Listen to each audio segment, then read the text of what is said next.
What was supposed to be a fiery intellectual clash at the prestigious Oxford Union turned into a complete fiasco, with accusations of deliberate sabotage and cowardly tactics flying between the Indian and Pakistani sides. The debate, scheduled for November 27th, was on a very provocative topic. The House believes that India's response to Pakistan is a populist strategy sold as security policy. But just hours before it was set to begin, the whole thing collapsed. And now, we're left with two completely different stories about what happened. So, let's unpack this mess. On one side, you have the Indian speaker, lawyer J Sai Deepak, who gave a detailed, minute-by-minute account on social media. He called the whole situation a Pakistani gambit to avoid a direct confrontation. According to Deepak, the trouble started early on. He pointed out that key positions at the Oxford Union were held by Pakistani nationals, including the president and the treasurer. He even alleged that the president was the son of Pakistan's Minister of Defense Production, raising questions about impartiality from the get-go. Things got more complicated when the original high-profile Indian speakers, former Army Chief General Naravane and Dr. Subramanian Swamy, had to pull out just 2 days before the event due to prior commitments. This left the Indian side scrambling for replacements.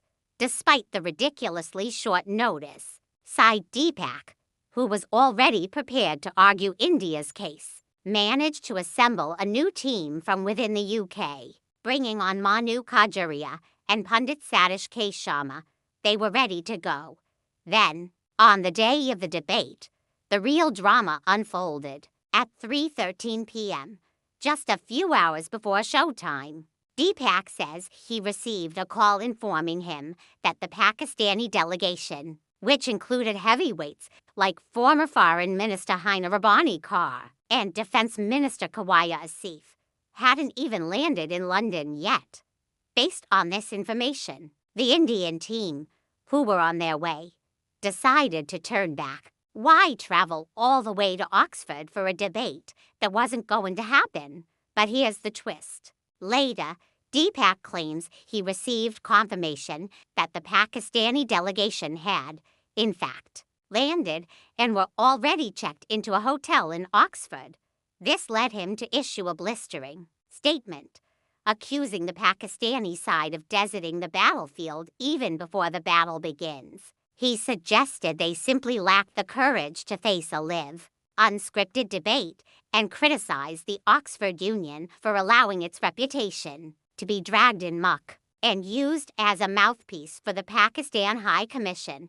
Indian politician Priyanka Chaturvedi also chimed in, tweeting that Pakistan was crying again and had once more proved to be liars. Now, let's look at the other side of the coin.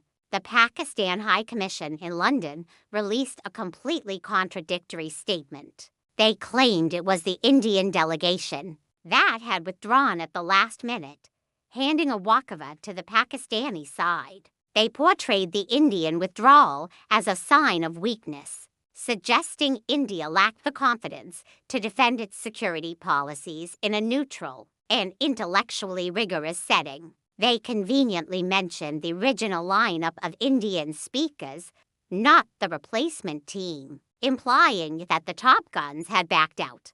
So, who do you believe? We have one side claiming they were misled into thinking their opponents were a no-show, only to find out they were allegedly hiding in a hotel. And we have the other side claiming their opponents simply chickened out and forfeited the debate. What was supposed to be a platform for serious discussion on a critical issue between two nuclear-armed neighbors descended into a farce of he said, she said. The Oxford Union, one of the world's most famous debating societies, is now caught in the middle of a diplomatic spat. This incident shows just how deep the mistrust runs, where even an academic debate can't escape the political maneuvering and propaganda wars that define the India-Pakistan relationship.